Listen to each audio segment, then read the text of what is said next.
से निवेदन है कि आप शंकर की आराधना तो कर कर देखो।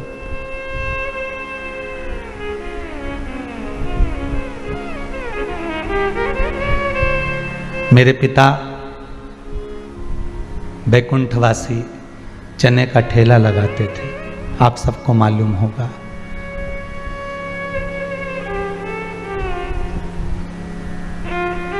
पढ़ाई भी करी तो दूसरों की किताब से दिन में वो पढ़ते थे तो रात को हम पढ़ते थे।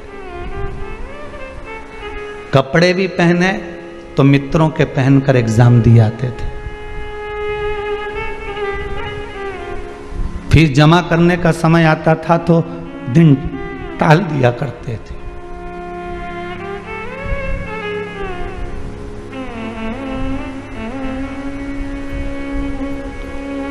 एक टीचर के यहाँ ट्यूशन पढ़ी और पढ़ने के बाद उसने कह दिया था कि हम आपसे फीस नहीं लेंगे, पर जिस दिन 2-3 महीने की ट्यूशन पूरी हो गई तो उन्होंने कह दिया फीस ला कर देना। जिसके यहाँ खाने का नहीं होगा वो फीस कहाँ से ला कर देगा। जब इस जैसे व्यक्ति को मेरे शंकर ने हाथ पकड़ लिया और आज पूरे विश्व में ले जाकर छोड़ दिया तो आपको छोड़ेगा क्या? मेरे भारत की बेटियां हों, बेटे हों, युवान बहन भाई हों, मेरा तो कहना रहेगा कि हारना मती कभी जिंदगी में। उंगली उठाने वाले उठाते रहेंगे, कहने वाले कहते रहेंगे, पर आपके दिल में, हृदय में शंकर को बिठाकर रखना।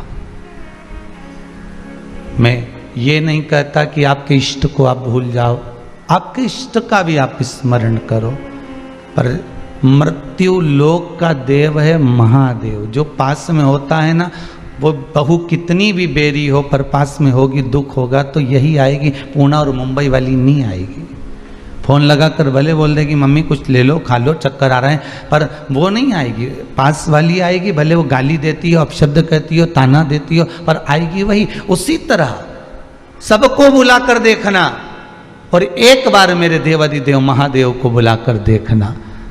मृत्यु लोक का एक एक कंकर शंकर है साहब, कब निकल कर आ जाएगा, सामने खड़ा हो जाएगा, मालूम नहीं पड़ेगा। आपके दुख में, आपकी तकलीफ में, आपके कष्ट में, आपकी रोग में, आपकी बीमारी में, आपके हर पल कहीं कर्जा हो गया, कहीं व्यापार नहीं, कहीं कुछ नहीं, इस दुख को भगवान दिया है जान कर कर कि अब परख ले, तेरे अपनों में तेरे गैर छुपे हुए हैं, तेरे अपनों में कुछ ऐसे छुपे हुए हैं जो तुझे कब बर्बाद कर सकते हैं। और परख ले, ये समय है तेरा परखने का कि गैरों में भी कुछ अपने छुपे हुए हैं। कुछ ऐसे भी होते हैं कि दूर से गैर जिसको तुम पहचानते तक नहीं हो और वो तुरंत आकर कह देते हैं क्यों चिंता करता है भाई, क्यों चिंता करती हो जीजी, क्या करना, टेंशन मत लो। वो गैर भी अपने हो जाते हैं। वो समय यही दुख का है। सुख तो आएगा। इस व्यासपीठ से ये भादो के महीने में आज बलराम जी की छठ है, दाऊ जी महाराज का जन्म दिवस है, शेषनाग का अवतार आज पृथ्वी पर भगवान दाऊ जी महाराज के रूप में हुआ था। ये मेरा विश्वास कहता है, ये शिव महापुराण की कथा कहती है। आपने अगर शंकर की कथा दिल से सुनी है ना, हृदय से सुनी है ना, तो विश्वास रखकर कहता हूं कि भगवान सुख तो तुमको देगा, दुख तुम्हारा कटेगा, ये पक्का। पर अभी अगर दुख की घड़ी भी चल रही है, अगर दुख का समय चल रहा है, तकलीफ चल रही है, बहुत समस्याएं चल रही है, घबराना मती। उन समस्याओं में आप डोलना मती, शंकर को छोड़ना मती। चाहे दुनिया का कितने व्यक्ति कह दे तो भी कह देना मैं शंकर की निंदा नहीं सुन सकता, मैं शंकर के लिए एक शब्द नहीं सुन सकता, एक शब्द नहीं सुन सकता।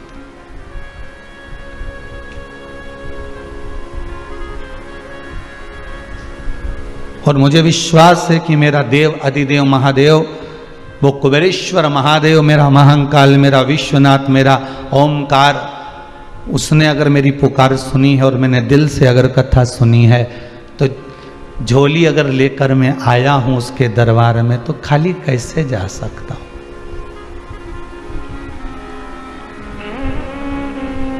कैसे खाली जाऊं?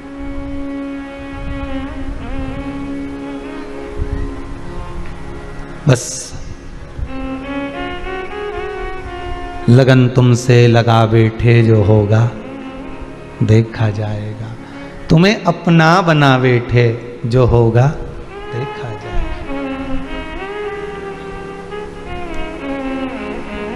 शरीर से प्रेम मत करो, ये बहुत सुंदर दिखता है, ये बहुत अच्छा है,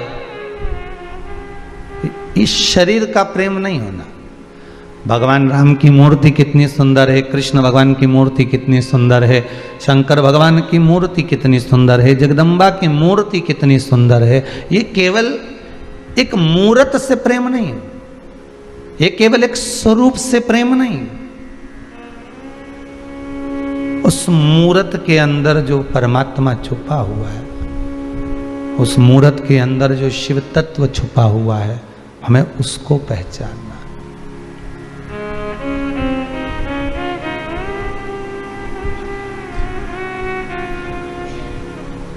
हमें उस शंकर को पहचानना। दुख मिले, कितना ही मिले, हारना नहीं है। अभी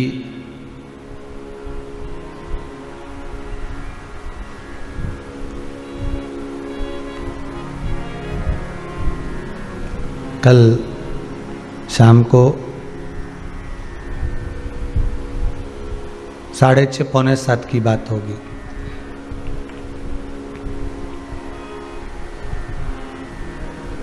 एक माता जी ने फोन कर कर कहा कि गुरुदेव को धन्यवाद दीजिएगा,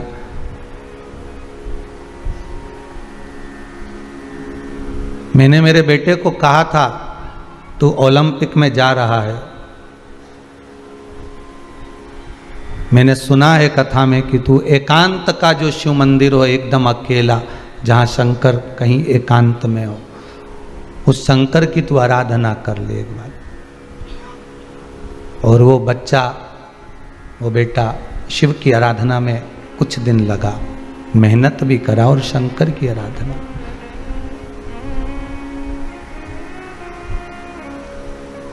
उस बेटे ने कहा माँ, शंकर भगवान का मंदिर बहुत कचरा पड़ा होता है, मैंने साफ भी कर दिया है, सब कर दिया है, अब बाबा चाहेगा तो मेरे जीवन के भी जाले साफ कर देगा और एक दिन मुझे चमका ही देगा।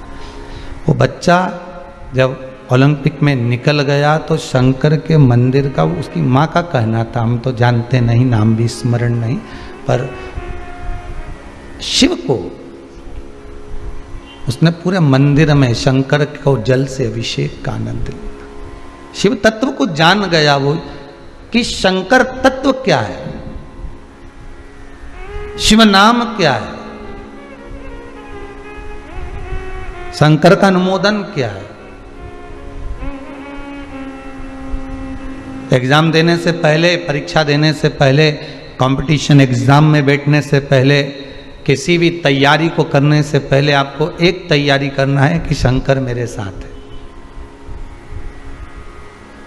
दुनिया तुम्हारे साथ है ये एक अलग बात है, सब तुम्हारे साथ में ये एक अलग विषय है, पर शिव मेरे साथ में है, मतलब जो एक विल पावर है, जो एक बहुत बड़ा ऊर्जा का स्रोत है, जो बहुत बड़ी एनर्जी है, वो हमारे साथ है। और शंकर कहाँ है? पहले भी कथा में कहा, फिर कहते हैं कि श्वास शिव है, जब श्वास निकल गई तो शव है, श्वास ही शिव है, शिव है तो शरीर है, और श्वास निकल गई तो शव है। शरीर शिव से है, ये शरीर शिव से है।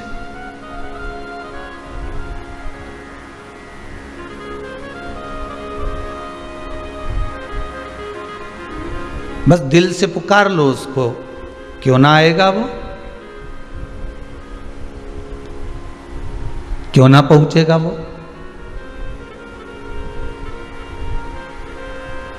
और जब राधा जी बरसाने में रहती थी, भगवान कृष्ण गोवर्धन पर्वत पे रहते थे। कौन कौन गया है गोवर्धन और बरसाना? गए हो सब? रखो। जितने लोग आस्था पर कथा सुन रहे, आप भी गोवर्धन बरसाना गए होंगे। गोवर्धन पर्वत से बरसाना, गिरिराज दादा के दरबार से गोवर्धन नाथ जी से बरसाने की जो टेकरी है, लगभग 35 किलोमीटर, 30 किलोमीटर, 25-30 के करीब में तो होगी इतना किलोमीटर। ठीक है, अब जरा विचार करिएगा। राधा जी टेकरी पर बैठकर याद करती थी बरसाने के उस शिखर से कि मुझे कृष्ण की याद आ रही है, और भगवान कृष्ण दौड़ कर आ जाते थे, राधा के सामने पहुंच जाते थे। भगवान कृष्ण याद करते थे गोवर्धन पर्वत पे, बंसी का नाद करते थे और राधा आ जाती थी। जरा विचार करिएगा, ये बंसी की धुन तो अपनी जगह पर है, पर हृदय की जो धुन होती है ना, ये परमात्मा को भी हिलाकर रख देती है कि भगवान पुकार रहा है। हृदय की धुन से पुकारिए।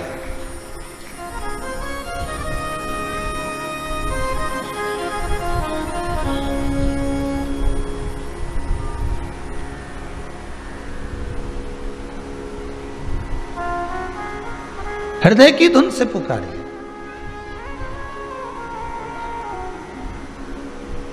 अरे दुनिया के लोग कहते हैं कि सांप कानों से सुनता है।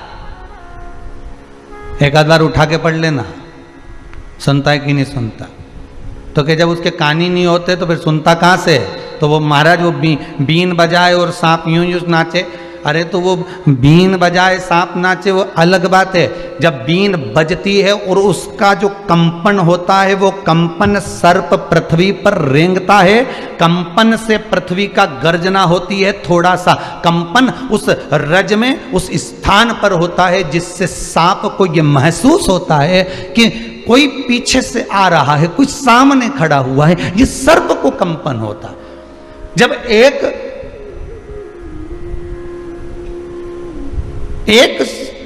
केवल बीन बजा देने से सांप में कंपन हो जाता है, तो तुम्हारे मंत्र उच्चारण से, तुम्हारे नाम उच्चारण से तुम भगवान को पुकारोगे, नाम लोगे, स्मरण करोगे, जल चढ़ाओगे, बेलपत्र चढ़ाओगे, धतूरा चढ़ाओगे, शंकर को काली तिल, काली मिर्च आदि आदि वस्तुएं आप समर्पित करोगे, तो क्या उसके भीतर कंपन उत्पन्न नहीं होगा?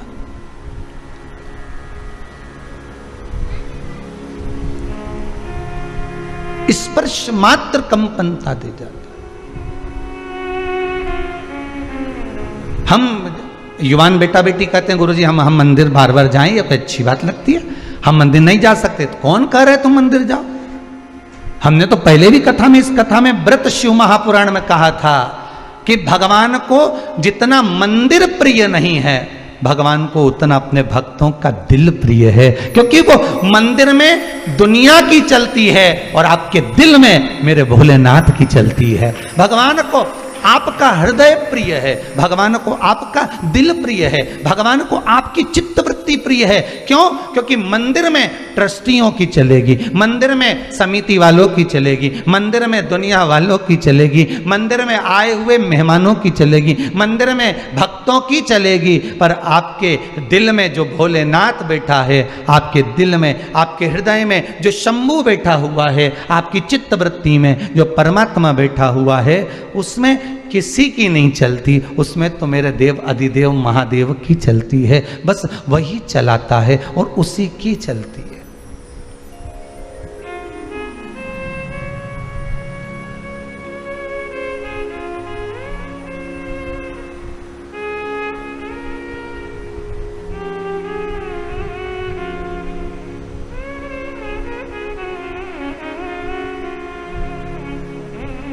बस उसकी चलती और किसी की। मेरे भोले तेरी नौकरी सबसे बढ़िया है सबसे खरी, तेरे दरवाजे की चाकरी, सबसे बढ़िया है सबसे खरी। उससे बढ़िया कौन की हो सकती?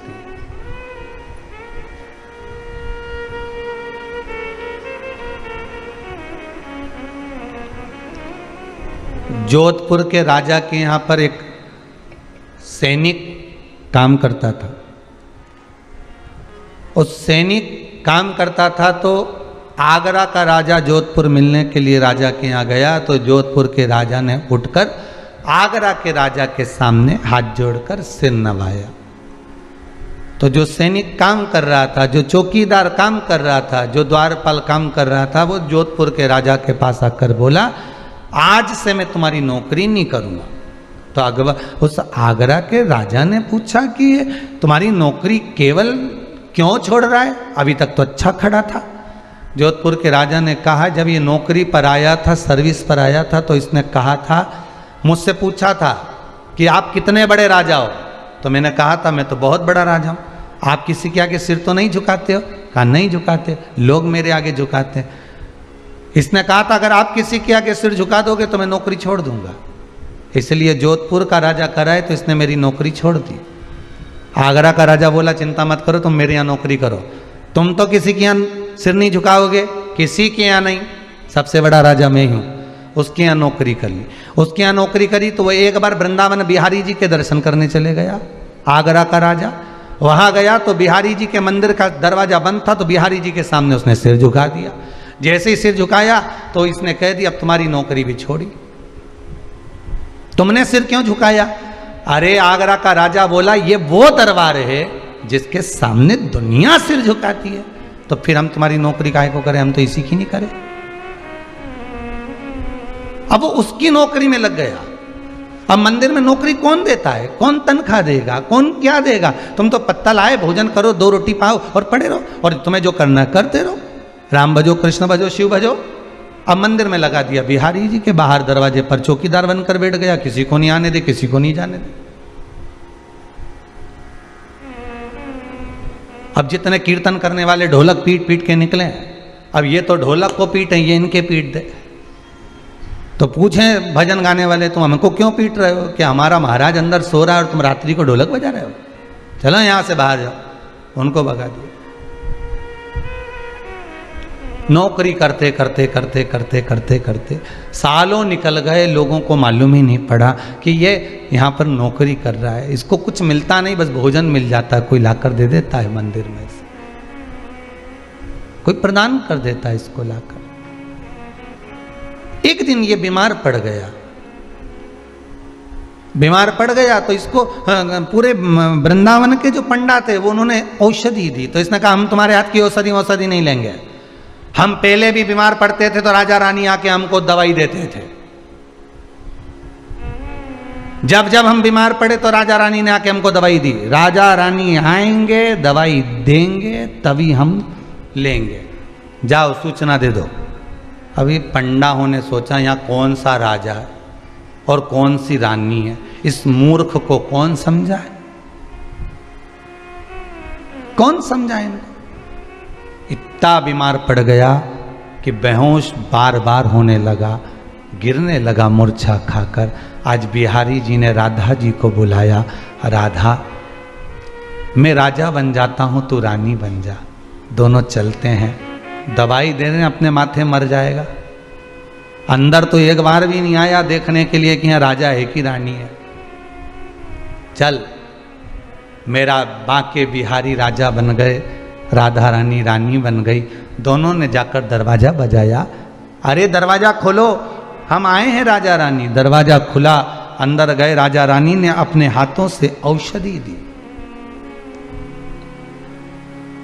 ठीक हो गया, आराम लग गया।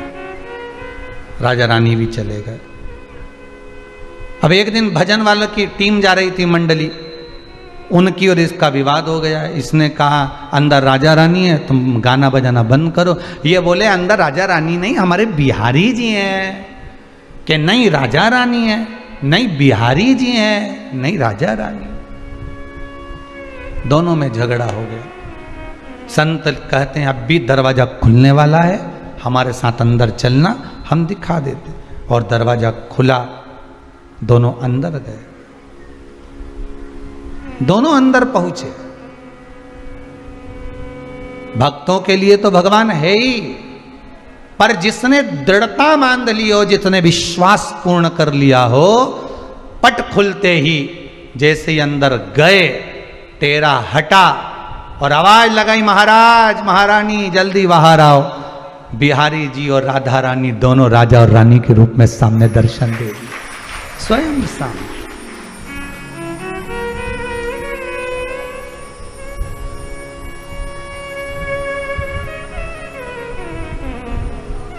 विश्वास पूर्ण होगा तो क्यों ना भगवान मिलेगा।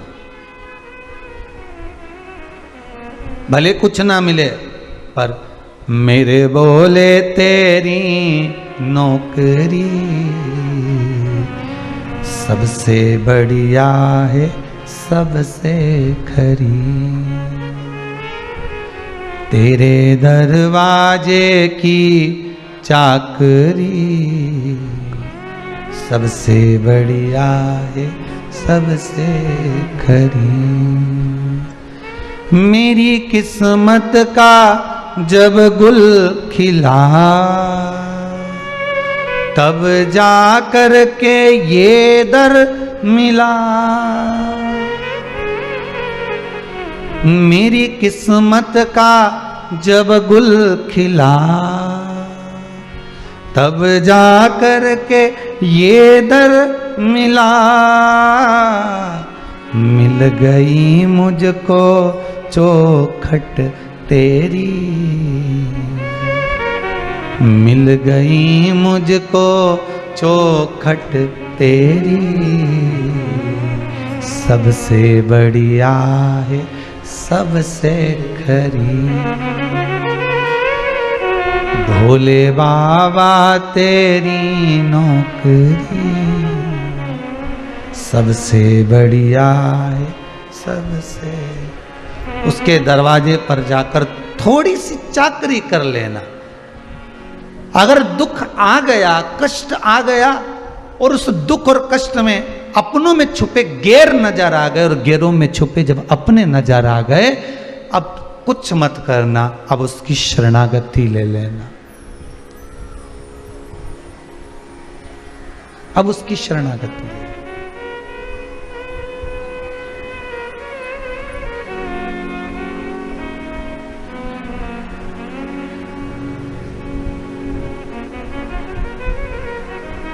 और उसकी शरणागति लेकर उसके चरणों में बैठकर दिल से आप कहते रहें। जैसे हाथ में जल का जब पात्र लेकर आप शिव मंदिर में जाते हो, व्रत करने वाली माता हैं, व्रत वाले दिन जब पूजन करने के लिए, चाहे हर छठ की पूजन करे, हरताली का पूजन करे, चतुर्थी का पूजन करे, आंवला नौमी का पूजन करे, कार्तिक का पूजन करे, श्रावण का पूजन करे, माताएं जब व्रत करती है तो जैसे पूजन की थाली लेकर जाती है, जल चढ़ाने वाला व्यक्ति मंदिर जाते समय जल का पात्र लेकर जाता है, उसी तरह जल का पात्र और पूजन की थाली जैसे तुम्हारे हाथ में है, वैसे ही विश्वास लेकर तुम शंकर के पास जाना। केवल जल नहीं, केवल पूजा की थाली नहीं, विश्वास।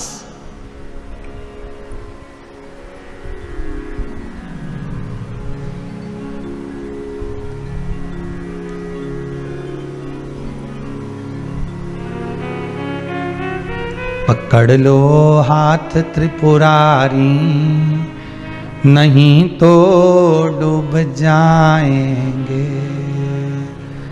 हमारा कुछ न बिगड़ेगा, तुम्हारी शान जाएगी। बंदी है पाप की गठरी, इतना पाप मस्तक पर चढ़ा हुआ है, ये गठरी बड़ी भारी है। उतारो तुम ही त्रिपुरारी, दुनिया हंसी उड़ाएगी। पकड़ लो हाथ त्रिपुरारी, नहीं तो डूब। दुनिया के लोग हमसे नहीं करने वाले हो। आपको पहले भी कहा, आज फिर कह देते हैं, कोई उपाय करना तो आप करना। शंकर जी की पूजन बताई तो आपके लिए बताई, कोई अनुष्ठान बताया तो आपके लिए बताया। और ये सीहोर वाले महाराज पर विश्वास मत करना, क्योंकि हमारे यहाँ ना तो बेल मिले, ना बभूति मिले, ना नरियल मिले, ना कुछ प्रसाद मिले। यहाँ तो केवल विश्वास मिलता है कि शंकर की कथा में जाओगे तो विश्वास पैदा हो जाएगा, और वो विश्वास शिव से मिला देगा। आप हम पर विश्वास मत करना, आप हम पर विश्वास मत करो, मनुष्य पर कभी विश्वास मत करो।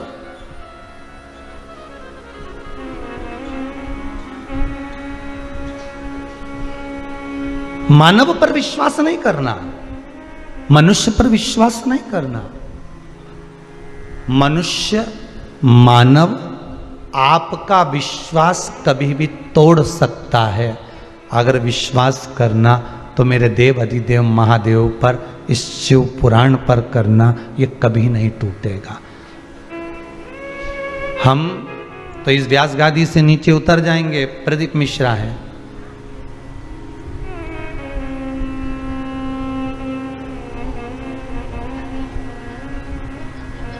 हमें तो ये भी अच्छा नहीं लगता कि आश्रम पर, जहाँ पर गौशाला पर, कुबेरेश्वर धाम में कोई आते हैं और कहे गुरुजी के साथ फोटो खिंचवाना, तो हमसे खिंचवा कक्का करोगे, फोटो उसके साथ खिंचाइए।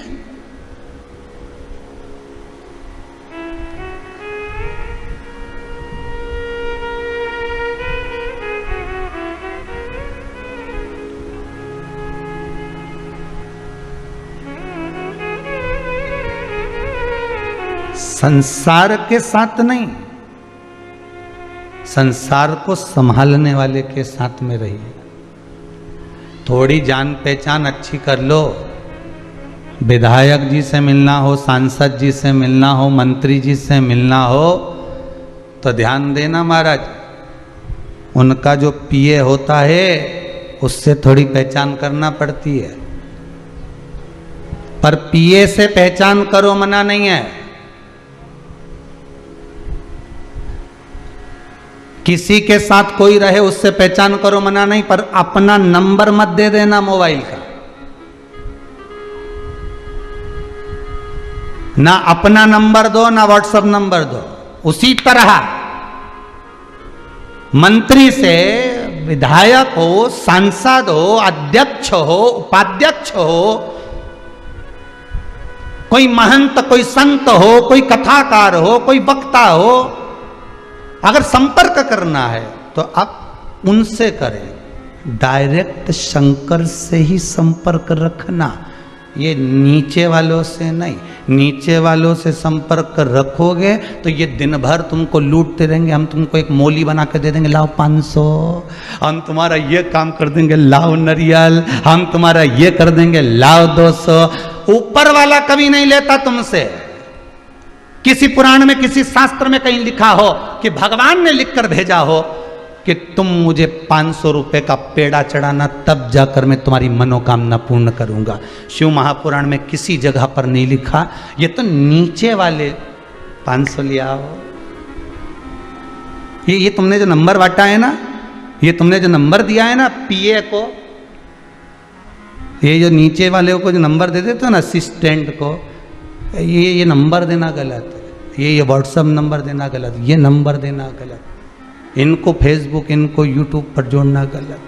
डायरेक्ट जुड़िए। शिव महापुराण की कथा बस एक काम कर रही है। आज जो पूरा विश्व शंकर का हो गया, वो एक काम करा है शिव पुराण ने, इसने डायरेक्ट जोड़ दिया। बीच में कोई रहा ही नहीं है कि 500 यहां देना। दुनिया के लोगों को दुख तो यही हो रहा है कि हमारा 500 क्यों जा रहा है। ये डायरेक्ट जोड़ रही है। डायरेक्ट, बीच में कोई नहीं है, कोई नहीं, क्योंकि अंतिम क्षण जब व्यक्ति का होता है, अंतिम क्षण में कोई बीच में होता है नहीं। तुम्हारा काका जी आके बोल दे यमराज से इसके मत ले जाओ छोरा के, मुझे उठा ले जा, बीच वाला बोल दे।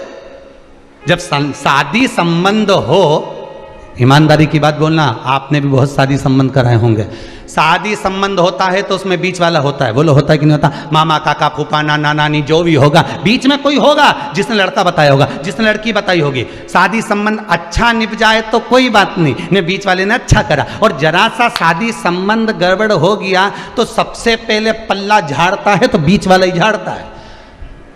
हमने कहा था कि तुमको, हम लेकर गए थे कि तुमको, वो तो तुम्हारे छोरे की शादी नहीं हो रही थी, हमने बता दिया, हमारे माथे मत आना कि ऐसी छोरी निकल गई नहीं ऐसा छोरा निकल गया, हमारे मत। सबसे पहले पल्ला झाड़ेगा तो बीच वाला झाड़ेगा। उसी तरह जिसको तुमने नंबर दिया, जिसको तुमने व्हाट्सएप नंबर दिया, जिसको तुमने मोबाइल नंबर दिया और पीए को देकर रहेगा, बस वही पल्ला पहले झाड़ेगा। हमने थोड़ी ना किया था, हमने तो बस डोरा बना के दे दिया था, अब हमें क्या मालूम, तो उन्हें तो डोरा दिया, उन्हें तो नरियल दिया। ऐसा कजन कितना नरियल तो तुम्हारे घर में चारों तरफ टंग गया, चारों तरफ। जब दरवाजे से अंदर प्रवेश करो तो इतनी सारी पूड़ियाँ ही मिलती रहे, कहीं इधर लोम की, कहीं इधर से, कहीं इधर की। जब दिवाली पे लिपाई पुताई हो तो ढेर सारा तो माल इकट्ठा। ने फोन लगा के पूछे, सीवर वाला महाराज से पूछो, ये हमारे, हम वहाँ गए थे तो वहाँ से भी लिया था, हम वहाँ से गए थे वहाँ से भी लिया था, इतना सारा इकट्ठा कर लिया, इनका विसर्जन कब करें?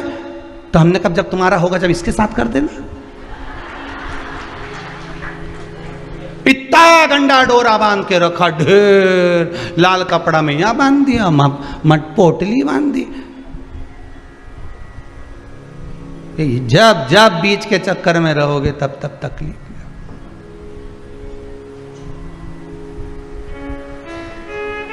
जितना तो भगवान का नखरा नहीं उतना बीच वालों का नखरा रे। मना कर दिया नहीं एक बार, निकलो इधर से।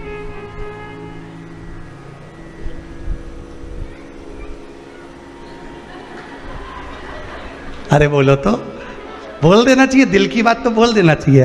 शंकर की कथा चल रही है, अलमस्त होकर सुनो। शिव महापुराण है, शंकर की कथा है, ये दिल की कथा है। बीच वाला, चलो उधर चलो, साहब हमें मंत्री जी से मिला, अभी टाइम नहीं है, बोला था ना इतनी बजे मिलेंगे, चलो साहब हमें ऐसा। और अंदर से मंत्री जी डायरेक्ट निकल के, तो क्यों रोका इसको, क्यों बोला ऐसा, चलो कोई बात नहीं, हो जाएगा काम जे। बस शंकर से डायरेक्ट संबंध बनाइए। सियोर वाला महाराज भी बीच में नहीं आना चाहिए। यहाँ तो केवल शिव पुराण है, शिव पुराण की सीढ़ी बना लो। सीढ़ी मतलब शंकर की कथा जो तुम्हारे श्रवण में गई है, वो सीढ़ी का काम कर रही है, रस्सी का काम कर रही है, और तुम्हें शंकर तक लेकर चली गई है। वो सीढ़ी कथा को बना लो कि मैंने कथा में सुना था, मैंने कथा में स्मरण किया था कि ये कर दूंगी तो शिव मेरा कार्य कर देगा, शंकर मेरा हो जाएगा। बस वही सीढ़ी हमें बनाना है, विश्वास की सीढ़ी।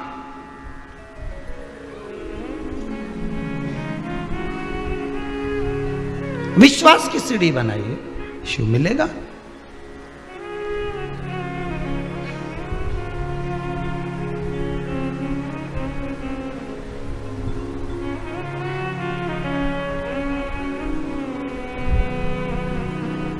और विश्वास की सीढ़ी जब लग गई तो शिव तत्व मिला, शिव तत्व मिला। कार्तिक महीने में आंवला नवमी आती है, करते हो पूजन? आंवला नवमी की कथा में एक प्रसंग आता है। आंवला नवमी का पूजन आपको करना आता है, व्रत करने वाली माताएं व्रत करती है, आंवले के पेड़ के नीचे जाकर पूजन करना, भोजन करना, आंवले का वृक्ष की छाया में बैठना। उस दिन किसी को अपशब्द ना कहना, आंवले की पूजन कर कर अपनी झोली को पसार कर चीटी उंगली और अंगूठे से आंवले की छाल को थोड़ा सा पल्लू में गिरा लेना, उस छाल को ले जाकर अपनी बरकत में, अपनी अलमारी में, अपनी तिजोरी में रख देना। यह आंवला नवमी की पूजन का विधान है, संपदा के। आंवला नवमी के पूजन में कथा आती है कि एक वैश्य की धर्मपत्नी के गर्भ से संतान नहीं थी। और जब संतान नहीं है उसका मन बड़ा दुखी था। वैश्य जो था, बढ़िया जो था, वो भगवान की भक्ति में डूबा रहता था। उसको दुख, पत्नी जब बोलती थी ना कि अपनी औलाद नहीं है, मैं निसंतान हूं, मेरे यहाँ संतान नहीं है, पति समझा देता था भगवान ने देना होगा देगा, भगवान पर भरोसा रख, विश्वास रख। जब वो यशोदा मैया की गोद में 60 साल की आयु में नंद बाबा की यहाँ संतान दे सकता है, दशरथ बाबा की आयु 60 साल की थी जब राम जी आ सकते हैं, कदम ऋषि की आयु 60 वर्ष की थी तो कपिल देव महाराज आ सकते हैं, तो तेरी आयु कितनी है? अभी तो तुम 30 साल, 35 साल, 32 साल, 25 साल, विवाह के 2 साल 4 साल हुए, उतने में घबरा गए। शंकर पर विश्वास तो करो। विश्वास किया ही नहीं और सीधे डॉक्टर साहब के पास पहुंच गए। डॉक्टर साहब हमारे यहां संतान नहीं है, हमारे यहां संतान नहीं। जैसा तुमने डॉक्टर साहब के पास जाकर कहा विश्वास रख करो, कहां का डॉक्टर के पास जाना? वो डॉक्टर बहुत अच्छा है, मेरी जीजी ने भी बोला था कि उसको एक बार दिखाया। विश्वास रखकर तुम जीजी के शब्द पर विश्वास रखकर डॉक्टर तक पहुंच गए। डॉक्टर ने जो कहा तुमने करा, तो एक विश्वास शंकर पर भी तो करो कि मैं शिव के पास जाकर कहूंगा, मैं शंकर से निवेदन करूंगा।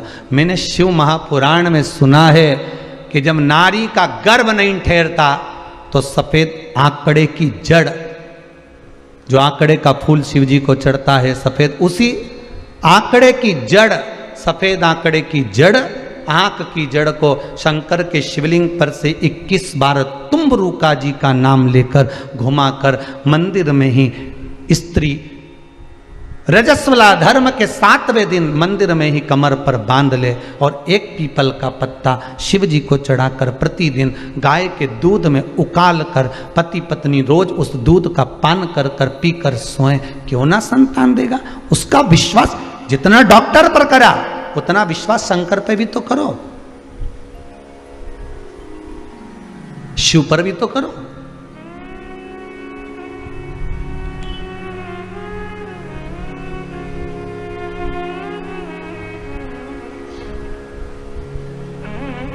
और ना जाने कितनों को दे दिया साहब, उसने कितनों को दिया है। अगर इस कुबेरेश्वर महादेव के मंदिर में एक रजिस्टर रख देते ना कि जिनके यहाँ संतान नहीं उनके यहाँ संतान बाबा ने दी, तो वो यहाँ सिग्नेचर कर कर चले जाते। इतने इतने ढेर, पर विश्वास रख कर मांगोगे तो दुनिया की कौन सी खुशी है जो बाबा नहीं दे सकता, वो सब लुटा देता साहब। ऐसा कौन सा सुख है जो ना देगा मेरा शंभू? ऐसा कौन सा सुख है जो ना दे मेरा शंकर?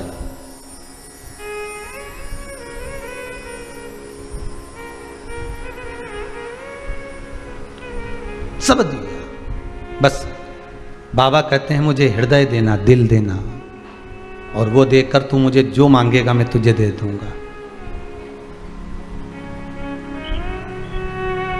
जो मांगेगा। बस तूने जो मांगा मैंने दिया महाराज, मैंने तुझे प्रदान किया। वो कहते ना एक और मुसीबत ले बैठे, हे डमरूधर छलिया भोले, हम भी तुमको दिल दे बैठे हैं। डमरूधर छलिया भोले, हम भी तुमको दिल दे बैठे। गम पहले से ही कम तो ना थे, इतनी मुसीबत तो पहले से पड़ी हुई थी, पहले से तो इतना दुख था, पहले से तो इतनी तकलीफ थी, ऊपर से और ये शिव महापुराण की कथा 2 बजे से 5 बजे तक नीच सुनो तो बेचैनी हो, दिल नहीं माने, मन नहीं माने। गम पहले से ही कम तो न थे और एक मुसीबत ले बैठे,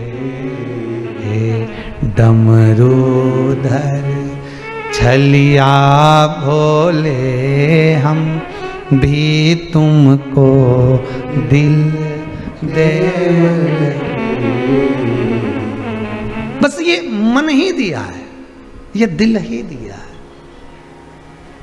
दिल तुझको दिया ओ भोलेनाथ, दिल तुझको दिया ओ भोलेनाथ, दिल तुझको दिया ओ भोलेनाथ, दिल तुझको दिया ओ भोलेनाथ। मेरे ओ भोलेनाथ, ओ भोलेनाथ, मेरे ओ भोलेनाथ, ओ भोलेनाथ, मेरे ओ भोलेनाथ, ओ भोलेनाथ, मेरे ओ भोलेनाथ, ओ भोलेनाथ।